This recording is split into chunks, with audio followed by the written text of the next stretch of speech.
ഇന്നത്തെ കുറച്ച് നിർണായകമായിട്ടുള്ള ഡെവലപ്മെൻറ്റ്സ് നമ്മൾ നോക്കിക്കഴിഞ്ഞാൽ പാകിസ്ഥാനിൽ അസീം മുനീർ സർവാധികാരിയായിട്ട് മാറിയിരിക്കുകയാണ്. ഡിക്റ്റേറ്റർഷിപ്പ് പുള്ളിക്ക് കിട്ടിയിട്ടുണ്ട്. അപ്പോൾ ആ ഒരു വാർത്തയോടുകൂടി നമുക്ക് തുടങ്ങാം. തീർച്ചയായിട്ടും ഷഹബാസ് ഷെരീഫ് ഇതോടുകൂടി 5 വർഷം ആദ്യമായിട്ട് പൂർത്തീകരിക്കുന്ന ഒരു പ്രധാനമന്ത്രിയായിട്ട് മാറുകയാണ്. 5 വർഷം അവിടെ തികച്ച് ഭരണം നടത്തിയ ഒരു പ്രധാനമന്ത്രി, ആദ്യത്തെ പ്രധാനമന്ത്രിയായിട്ട് മാറുകയാണ് ഷഹബാസ് ഷെരീഫ്. അതാണ് പാകിസ്ഥാൻ്റെ ഒരു ചെറിയൊരു അപ്ഡേറ്റ്. അപ്പോൾ അത് കഴിഞ്ഞ് നമ്മൾ നോക്കുകയാണെന്നുണ്ടെങ്കിൽ റഷ്യൻ പ്രസിഡന്റ് ഇന്ത്യ സന്ദർശിക്കുന്നതുമായിട്ട് ബന്ധപ്പെട്ടുള്ള ചില അപ്ഡേറ്റ്സുകൾ. അപ്പോൾ അതിൽ പ്രധാനമായിട്ടും ഇത്തവണ നമ്മൾ ചർച്ച ചെയ്യാനിരിക്കുന്ന വിഷയങ്ങൾ എന്ന് പറഞ്ഞാൽ പുടിൻ 5-ാം തീയതി ഡിസംബർ 5-ാം തീയതി ഇന്ത്യ സന്ദർശിക്കും. അപ്പോൾ അതിൽ അജണ്ട എന്ന് പറഞ്ഞാൽ പ്രധാനമന്ത്രിയെ മീറ്റ് ചെയ്യുക, അതുപോലെ തന്നെ പ്രസിഡന്റ് ദ്രൗപദി മുർമുവിനെ മീറ്റ് ചെയ്യുക. പ്രസിഡന്റിന്റെ വക ഒരു വിരുന്ന് സൽക്കാരം കൂടി ഉണ്ടായിരിക്കും. പ്രധാനമായിട്ട് ഈ 2 ദിവസത്തെ സന്ദർശനത്തിൽ ഏറ്റവും കൂടുതൽ ചർച്ച ചെയ്യപ്പെടാൻ പോകുന്ന വിഷയങ്ങൾ എന്ന് പറഞ്ഞാൽ S-400 ഡിലേയുമായിട്ട് ബന്ധപ്പെട്ട്, അതായത് നമുക്ക് കിട്ടാനുള്ള S-400 ഇപ്പോഴും പെൻഡിങ്ങിലാണ്. അപ്പോൾ ഈ സുദർശൻ ചക്ര എന്ന് പറഞ്ഞുകൊണ്ട് നമ്മൾ ഇന്ത്യയിൽ ഒരു ഡിഫൻസ് സിസ്റ്റം എക്സ്പാൻഷന്റെ ഭാഗമായിട്ട് നമ്മളൊരു പ്രോജക്റ്റ് അനൗൺസ് ചെയ്തിട്ടുണ്ട്. അപ്പോൾ അത് കഴിഞ്ഞ ഓഗസ്റ്റ് 15-ാം തീയതി ഇന്ത്യൻ പ്രധാനമന്ത്രി നരേന്ദ്രമോദി പ്രഖ്യാപിച്ച ഒരു പ്രോജക്റ്റാണ്. ആ പ്രോജക്റ്റുമായിട്ട് ബന്ധപ്പെട്ട് നമ്മൾ അധികം S-400 വാങ്ങാൻ വേണ്ടിയിട്ടുള്ള തയ്യാറെടുപ്പിലും കൂടിയാണ്. S-400 മാത്രമല്ല S-500 കൂടി നമ്മുടെ ഓപ്ഷനിലുണ്ട്. അപ്പോൾ അതുമായിട്ട് ബന്ധപ്പെട്ട വിശദമായിട്ടുള്ള ചർച്ചകൾ നമ്മൾ നടത്തുമെന്നാണ് പറയുന്നത്. അതേപോലെ ഈ ഡിലേ ചെയ്ത് വെച്ചിരിക്കുന്ന, ഇപ്പോൾ ഇത്രയും നാളും റഷ്യ ഉക്രൈൻ യുദ്ധം എന്ന് പറഞ്ഞുകൊണ്ട് നമുക്ക് കിട്ടേണ്ട ഒരു S-400 ഡിഫൻസ് സിസ്റ്റം ഇപ്പോഴും ഡിലേഡ് ആണ്. അപ്പോൾ അത് എത്രയും വേഗം ഇന്ത്യക്ക് നൽകാൻ വേണ്ടിയിട്ടുള്ള ഒരു പ്രഷർ ഇന്ത്യ ഇടും എന്നാണ് മനസ്സിലാക്കാൻ പറ്റുന്നത്. അതേപോലെ Su-57 ബന്ധപ്പെട്ട് 2 സ്ക്വാഡ്രൺ ഫൈറ്റർ ജെറ്റ് വാങ്ങിക്കാനുള്ള ഒരു എഗ്രിമെന്റും കൂടി ഒപ്പിടും എന്നാണ് മനസ്സിലാക്കാൻ പറ്റുന്നത്. അതുപോലെ Su-30 ബന്ധപ്പെട്ട അപ്ഗ്രഡേഷൻ, അതിന്റെ ചർച്ചകളും കൂടി നടക്കും പ്രൈമറി ലൈനിൽ.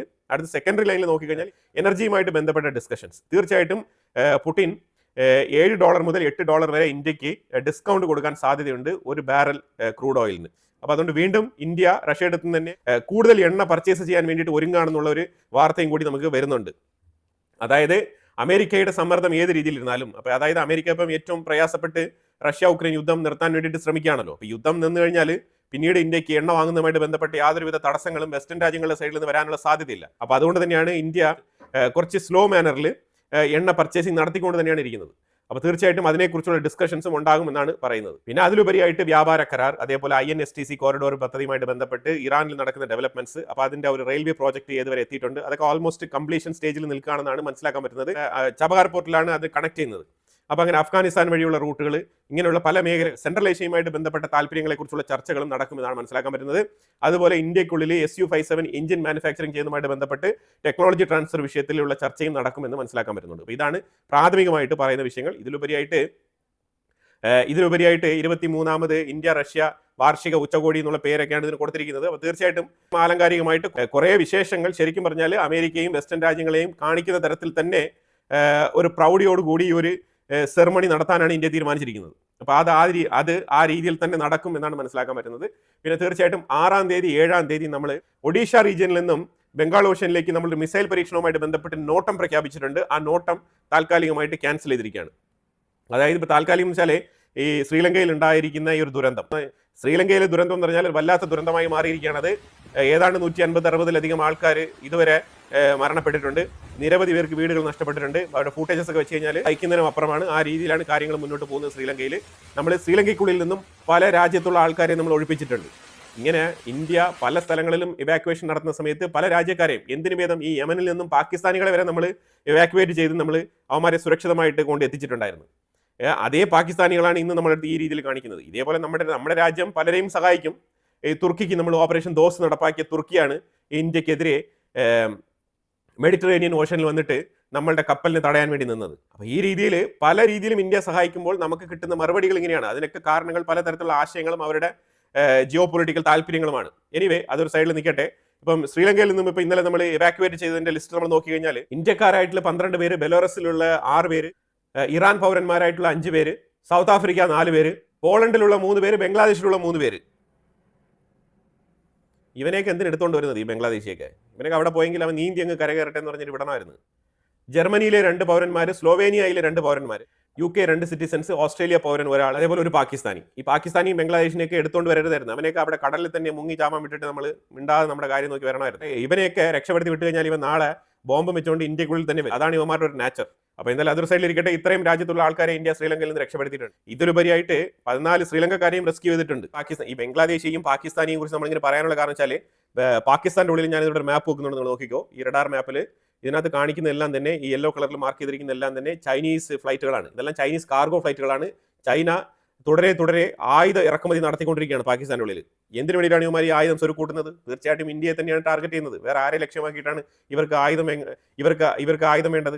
പിന്നെ ഒരു മെസ്സേജ് കൂടെ വരുന്നുണ്ട്, അഫ്ഗാനിസ്ഥാൻ ബോർഡറിൽ പാകിസ്ഥാൻ ആയുധങ്ങൾ ഡിപ്ലോയ്മെന്റ് ചെയ്തുകൊണ്ടിരിക്കുകയാണ് കേട്ടോ. അവരുടെ മിലിറ്ററി സെറ്റപ്പ് സന്നാഹങ്ങളെല്ലാം അഫ്ഗാനിസ്ഥാൻ ബോർഡറിൽ വിന്യസിച്ചിരിക്കുകയാണ്. ഏത് നേരത്തും ഒരു ആക്രമണം നടക്കാനുള്ള സാധ്യതയുണ്ട് പാകിസ്ഥാനും അഫ്ഗാനിസ്ഥാനും തമ്മിൽ.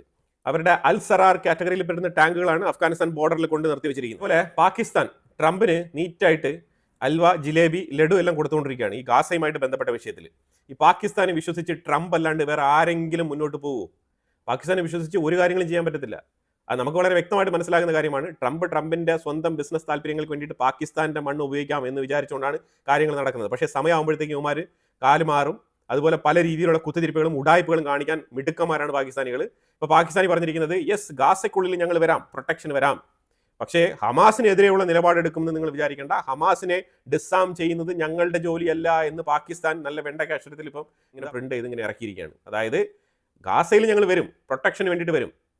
അതായത് അല്ലാതെ അവിടെ ഹമാസിനെതിരെ നിലപാടെടുക്കാനോ അല്ലെങ്കിൽ ഹമാസിനെ ഡിസാം ചെയ്യുന്നതോ ഞങ്ങളുടെ ജോലിയല്ല എന്നാണ് പാകിസ്ഥാൻ പറഞ്ഞിരിക്കുന്നത്. പിന്നെ എന്തിനു വേണ്ടിയിട്ടാണ് ഗാസയ്ക്കുള്ളിൽ വരുന്നത്? ഈ ഗാസയ്ക്കുള്ളിൽ ഈ ഇന്റർനാഷണൽ സ്റ്റെബിലൈസേഷൻ ഫോഴ്സ് എന്ന് പറയുന്നത് വെറുതെ വന്നിട്ട് അവിടെ കുറച്ച് ശമ്പളം വാങ്ങിച്ചിട്ട്, കുറച്ച് ഡോളർ ശമ്പളം പറ്റിയിട്ട് അവിടെ മിണ്ടാതെ ഫുഡ് അടിച്ചിട്ട് ബിരിയാണി തിന്നിട്ട് മടങ്ങി വരാമെന്നുള്ള ധാരണയിലാണോ അവിടെ ഗാസയ്ക്കുള്ളിൽ പോകുന്നത്?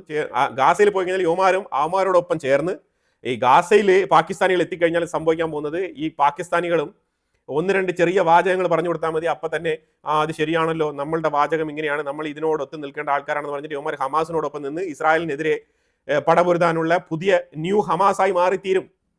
അതിന് സാധ്യതയുള്ള ഒരു ടീമിനെയാണ് പാകിസ്ഥാനിൽ നിന്നും അങ്ങോട്ട് ക്ഷണിക്കുന്നത്. ഈ പാകിസ്ഥാന്റെ ട്രൂപ്പ് ഗാസയിൽ പോകുന്നതിലൂടെ എത്ര ലഷ്കറിന്റെ ആൾക്കാർ, എത്ര ജയ്ഷിന്റെ ആൾക്കാരൊക്കെ അവിടെ പോകുന്നു എന്നുള്ളത് ആർക്കറിയാം. അപ്പോൾ അതുകൊണ്ട് ഇസ്രായേൽ കൂടുതൽ ഹമാസ് മെമ്പേഴ്സിനെ ശക്തിപ്പെടുത്താൻ വേണ്ടിയിട്ടാണ് ഈ തീരുമാനം എടുത്തിരിക്കുന്നതെന്നാണ് നമുക്ക് മനസ്സിലാക്കാൻ പറ്റുന്നത്. ഇത് അട്ടർ ഫ്ലോപ്പ് ആയിട്ടുള്ള ഒരു തീരുമാനമായിട്ടാണ് നമുക്കിപ്പം ഇത് മനസ്സിലാക്കാൻ പറ്റുന്നത്. ട്രംപിന് ബുദ്ധിമോശം സംഭവിച്ചിരിക്കുന്നു എന്നുള്ളതിന്റെ തെളിവാണ് ഇപ്പം നമ്മൾ പറഞ്ഞുകൊണ്ടിരിക്കുന്നത്. ഇതിനകത്ത് വേറെ ഒന്നും ഇതിനകത്ത് പറയാനില്ല. ഇനി അസർബൈജാൻ ആയിക്കോട്ടെ, ഇന്തോനേഷ്യ ആയിക്കോട്ടെ, അവരുടെ നിലപാടുകൾ എന്താണെന്ന് വെച്ചാൽ അവർ ഗാസയ്ക്കുള്ളിൽ വരാമെന്ന് തന്നെയാണ് പറഞ്ഞിരിക്കുന്നത്. പാകിസ്ഥാനാണ് ഇപ്പോൾ ഏറ്റവും കൂടുതൽ പിൻവലിഞ്ഞ് നിൽക്കുന്നത്. അവർ അപ്പോഴപ്പോഴും അവരുടെ നയങ്ങളിൽ വരുന്ന മാറ്റം. തുർക്കിയാണ് ഈ പാകിസ്ഥാനുമായിട്ട് ബന്ധപ്പെട്ട വിഷയം പുറത്തു പറഞ്ഞിരിക്കുന്നത്. തുർക്കിയുടെ കളിപ്പാവയായിട്ട് മാറും പാകിസ്ഥാൻ. തുർക്കി വിചാരിക്കുന്ന കാര്യങ്ങൾ നടപ്പിലാക്കാൻ വേണ്ടിയിട്ട് തുർക്കിക്ക് പകരമായിട്ട്, തുർക്കിയുടെ സോൾജേഴ്സിന് പകരക്കാരായിട്ട് പാകിസ്ഥാൻ അവിടെ എത്തും. അതാണ് സംഭവിക്കാൻ പോകുന്നത്. പക്ഷേ തുർക്കി പറഞ്ഞിരിക്കുന്നത് ഈ ട്രൂപ്പ് നിലവിൽ വരുമെന്ന് ഞങ്ങൾക്ക് ഒരു പ്രതീക്ഷയില്ല എന്നാണ് തുർക്കി ഇപ്പോൾ പറഞ്ഞിരിക്കുന്നത്. ഇസ്രായേലും ഈ ഒരു ISF, അതായത് ഇന്റർനാഷണൽ സ്റ്റെബിലൈസേഷൻ ഫോഴ്സിനെ താല്പര്യപ്പെടുന്നില്ല. സൗദി അറേബ്യ, UAE ഉൾപ്പെടെയുള്ള രാജ്യങ്ങളൊക്കെ ഈ ISFനെ ഓൾറെഡി തന്നെ തള്ളി പറഞ്ഞു കഴിഞ്ഞു. അവർക്ക് ഇതുമായിട്ട് യാതൊരു ബന്ധമില്ലെന്നാണ് പറഞ്ഞിരിക്കുന്നത്. ട്രംപിന്റെ പ്ലാൻ ഹുദാ ഹവ, ആ ഒരു അവസ്ഥയിലാണ് ഇപ്പോൾ എത്തിപ്പെട്ടിരിക്കുന്നത്.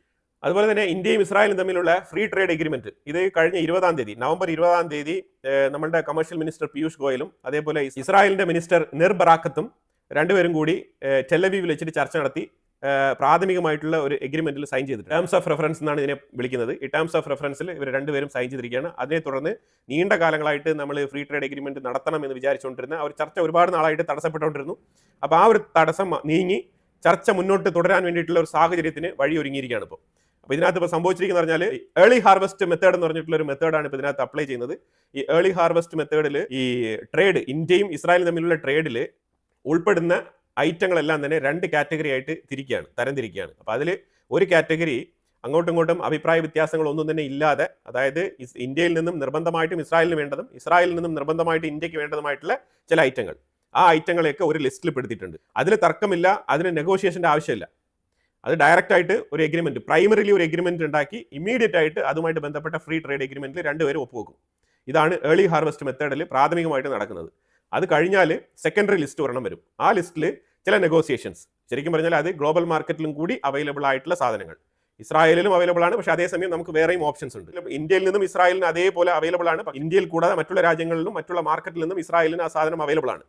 അങ്ങനത്തെ സാധനങ്ങളിലേക്ക് കുറച്ച് നെഗോസിയേഷൻ വരുത്തിക്കൊണ്ട് അങ്ങനത്തെ സാധനങ്ങളുമായിട്ട് ബന്ധപ്പെട്ട എഗ്രിമെന്റ് സെക്കൻഡറി എഗ്രിമെന്റ് ആയിട്ട് വരും. അത് കുറച്ച് ഡിലേ ആവും, കാരണം അതിനകത്ത് കുറച്ച് നെഗോസിയേഷൻസും ചർച്ചകളും നടക്കേണ്ടതുണ്ട്. അപ്പോൾ അതുകൊണ്ട് അത് നടത്തിയിട്ട് ആ ഒരു ലിസ്റ്റും കൂടി ഫൈനലൈസ് ചെയ്യും. അപ്പോൾ അങ്ങനെ ഇസ്രായേലും ഇന്ത്യയും തമ്മിലുള്ള ഫ്രീ ട്രേഡ് എഗ്രിമെന്റിന് തുടക്കമായിരിക്കുകയാണ്. അതാണ് മനസ്സിലാക്കേണ്ടത്. 2024-25 ആ ഒരു ഫിസിക്കൽ ഇയറിൽ ഇന്ത്യയും ഇസ്രായേലും തമ്മിൽ $3.5 ബില്യൺ വർത്ത് വരുന്ന ട്രേഡാണ് നടന്നത്. അത് തീർച്ചയായിട്ടും ആഗോള തരത്തിൽ എക്സ്പാൻഡ് ചെയ്യാൻ വേണ്ടിയിട്ടാണ് ഇപ്പം ഈ ഒരു ഫ്രീ ട്രേഡ് എഗ്രിമെന്റ് ഇന്ത്യയും ഇസ്രായേലും തമ്മിൽ ഒപ്പുവയ്ക്കുന്നത്. അത് എക്സ്പാൻഡ് ചെയ്യേണ്ടതുണ്ട്. അത് artificial intelligence, deep tech, digital economy, അതേപോലെ IT സർവീസസ്, ഡിഫൻസ് ഇൻഡസ്ട്രി, ഇതുമായിട്ട് ബന്ധപ്പെട്ട പല മേഖലകളെ കുറിച്ചും ഇതിനകത്ത് പരാമർശിക്കപ്പെടുന്നുണ്ട്. ഇപ്പൊ അടുത്തൊരു ഇമ്പോർട്ടന്റ് ആയിട്ടുള്ള വിഷയം എന്ന് പറഞ്ഞാൽ ബെഞ്ചമിൻ നെതന്യാഹു, ഇസ്രായേലിന്റെ പ്രധാനമന്ത്രി ബെഞ്ചമിൻ നെതന്യാഹു പ്രസിഡന്റ് ഐസക് ഹെർസഗോവ് നമ്മുടെ ഇസ്രായേലിന്റെ പ്രസിഡന്റിന് ഒരു കത്ത് അയച്ചിരിക്കുകയാണ്. കത്ത് എന്ന് പറഞ്ഞാൽ ഒരു മാപ്പപേക്ഷയാണ്, പാഡൻ, അതായത് മാപ്പപേക്ഷ. ഈ മാപ്പപേക്ഷ എന്തിനെ കുറിച്ചാണെന്ന് പറഞ്ഞാൽ ബെഞ്ചമിൻ നെതന്യാഹുവിന്റെ പേരിൽ ഒരു 3 കേസുകൾ കുറെ വർഷങ്ങളായിട്ട് കിടന്ന് ഇങ്ങനെ ഇഴഞ്ഞുകൊണ്ടിരിക്കുകയാണ് ഇസ്രായേലിന്റെ കോടതിയിൽ. അതിനൊരു തീർപ്പ് അവർ കൊടുക്കുന്നില്ല. അതേപോലെ 2 കേസുകൾക്ക് വിചാരണ പൂർത്തിയായതാണ്, അതിനും അവരൊരു തീർപ്പ് കൽപ്പിക്കുന്നില്ല. അതേസമയം ഇനിയൊരു കേസും കൂടെ ഉണ്ട്.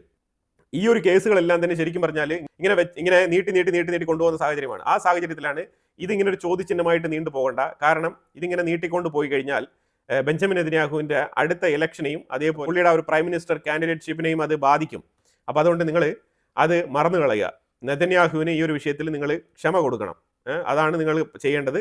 ഒരു വാർ ടൈം പ്രൈം മിനിസ്റ്റർ ആയിട്ട് ഇരുന്ന ഒരു വ്യക്തിയാണ്. ഈ യുദ്ധത്തിൽ ഇസ്രായേലിനെ ഉടനീളം വളരെ സ്ട്രോങ് ആയിട്ടും വളരെ പോസിറ്റീവായിട്ടും നയിച്ച ഒരു വ്യക്തിയാണ്. ആ ഒരു കൺസിഡറേഷൻ കൊടുത്തുകൊണ്ട് ഈ കേസുകൾ നെതന്യാഹുവിന് മേളിൽ നിന്ന് ഒഴിവാക്കണമെന്നാണ് ട്രംപ് ഇതേപോലെ ഐസക് ഹെർസഗോവിന് കത്തയച്ചത് പ്രസിഡന്റിന്, ഇസ്രായേൽ പ്രസിഡന്റിന്. അതായത് ഗാസ പീസ് സബ്മിറ്റുമായിട്ട് ബന്ധപ്പെട്ട് ഇസ്രായേൽ സന്ദർശിച്ച സമയത്ത് ട്രംപ് പറഞ്ഞു വെച്ച കാര്യം കൂടിയാണ്.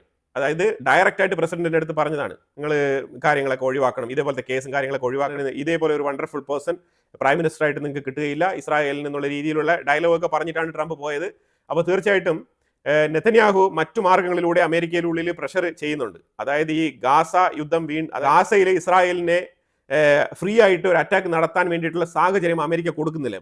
അതിൽ കുറച്ച് കെടുപിടിയുണ്ട്. അതായത് നിങ്ങൾ അത്ര ഫ്രീ ആയിട്ട് അവിടെ അറ്റാക്ക് നടത്തണ്ട, ടൈം ടു ടൈം ടാർഗറ്റീവായിട്ടുള്ള മെഷേഴ്സ് എടുത്തുകൊണ്ട് മാത്രം, ടാർഗറ്റീവായിട്ടുള്ള മിഷൻസ് മാത്രം നടത്തിയാൽ മതി എന്നുള്ള ഇൻസ്ട്രക്ഷനാണ് അമേരിക്കയിൽ നിന്ന് കിട്ടിയിരിക്കുന്നത്. അപ്പോൾ അതുകൊണ്ടാണ് വളരെ ലിമിറ്റഡ് ആയിട്ടുള്ള അറ്റാക്കുകളാണ് ഗാസയ്ക്കുള്ളിലായാലും ശരി ലെബനാന്റെ ഉള്ളിലും നടത്തിക്കൊണ്ടിരിക്കുന്നത്. ഇപ്പോൾ അതുകൊണ്ടാണ് ലെബനാൻ ഏറ്റവും കൂടുതൽ ഡീപ്പായിട്ട് ഫോക്കസ് ചെയ്യുന്നതും ഗാസ കുറച്ച് ലൈറ്റായിട്ട് അറ്റാക്ക് നടത്തി പോകുന്നത്. ഒരു മോഡറേറ്റ് ലെവലിലാണ് ഗാസയ്ക്കുള്ളിൽ അറ്റാക്ക് നടക്കുന്നത്. ഏതാണ്ട് 70,000 പേര് ഗാസയ്ക്കുള്ളിൽ ഇതുവരെ കൊല്ലപ്പെട്ടു എന്നുള്ള വാർത്തയാണ് ഇപ്പോൾ വരുന്നത്. അത് അവരുടെ സൈഡിലുള്ള റിപ്പോർട്ട് അങ്ങനെയാണ്. അപ്പോൾ ഈ സാഹചര്യത്തിൽ വെസ്റ്റ് ബാങ്കിന്റെ ഉള്ളിൽ തുടർച്ചയായിട്ടുള്ള ആക്രമണങ്ങൾ, അതേപോലെ ഒക്കുപേഷൻ എക്സ്റ്റൻഷൻസ് ഒക്കെ നടക്കുന്നുണ്ട്. അപ്പോൾ ഇതെല്ലാം തന്നെ മുന്നോട്ട് ഇങ്ങനെ തന്നെ തുടർന്ന് പോകണമെന്നുണ്ടെങ്കിലും ഗോലാൻ ഹെഡ്സുമായിട്ട് ബന്ധപ്പെട്ട വിഷയം, ഡ്രൂസ് കമ്മ്യൂണിറ്റിയുമായിട്ട് ബന്ധപ്പെട്ട വിഷയം, ഇതെല്ലാം തന്നെ പ്രൊട്ടക്ട് ചെയ്ത് മുന്നോട്ട് കൊണ്ടുപോകണമെന്നുണ്ടെങ്കിൽ നെതന്യാഹു തന്നെ തുടരണം എന്നാണ് അമേരിക്കയുടെ താല്പര്യം. അപ്പോൾ തീർച്ചയായിട്ടും അമേരിക്കൻ പ്രസിഡന്റിന്റെ താല്പര്യം അതായിരിക്കെ ഇനി അമേരിക്കൻ പ്രസിഡന്റിന്റെ താല്പര്യത്തിന് വിരുദ്ധമായിട്ട് ഒരു പ്രസിഡന്റ് ഇവിടെ വരാനുള്ള സാധ്യത വളരെ കുറവായിട്ടും ഇസ്രായേലിന് അത്തരത്തിലുള്ള ഇൻഫ്ലുവൻസ് ഉണ്ട് അമേരിക്കയുടെ ഉള്ളിലും, അമേരിക്കയ്ക്ക് തിരിച്ചും അതേപോലെ തന്നെയാണ്. അപ്പോൾ ആ സാഹചര്യത്തിൽ നെതന്യാഹുവിനെ തന്നെയാണ് അടുത്ത ടേമിലേക്കും പ്രൈം മിനിസ്റ്റർ ആയിട്ട് കരുതുന്നത്. അമേരിക്കയുടെ സപ്പോർട്ടും നെതന്യാഹുവിന് തന്നെയാണെന്നുള്ളത് വളരെ ഓപ്പൺ ആയിട്ട് ട്രംപ് പറഞ്ഞിട്ട് പോയ വിഷയം കൂടിയാണ്. അപ്പോൾ അതുകൊണ്ട് തീർച്ചയായിട്ടും ഈ ഒരു കേസ് വിഡ്രോ ചെയ്യും എന്നാണ് മനസ്സിലാക്കാൻ പറ്റുന്നത്. ഈ ഒരു കേസിൽ നിരുപാധികം ഈ ഒരു 3 കേസുകളിലും നെതന്യാഹുവിനെ കുറ്റവിമുക്തനായി പ്രഖ്യാപിക്കാനുള്ള സാധ്യത വളരെ കൂടുതലാണ്. പ്രസിഡന്റിന്റെ കപ്പാസിറ്റിയിൽ ഈ കേസ് എഴുതിത്തള്ളാനുള്ള, ഈ കേസ് ക്വാഷ് ചെയ്ത് കളയാനുള്ള സാഹചര്യം വളരെ കൂടുതലാണ്. നെതന്യാഹു അതനുസരിച്ചിട്ടാണ് ഒരു പേർഡൻ പെറ്റീഷൻ പ്രസിഡന്റിന് സമർപ്പിച്ചതായിട്ടുള്ള വാർത്തകൾ ഇപ്പം പുറത്തു വരുന്നത്.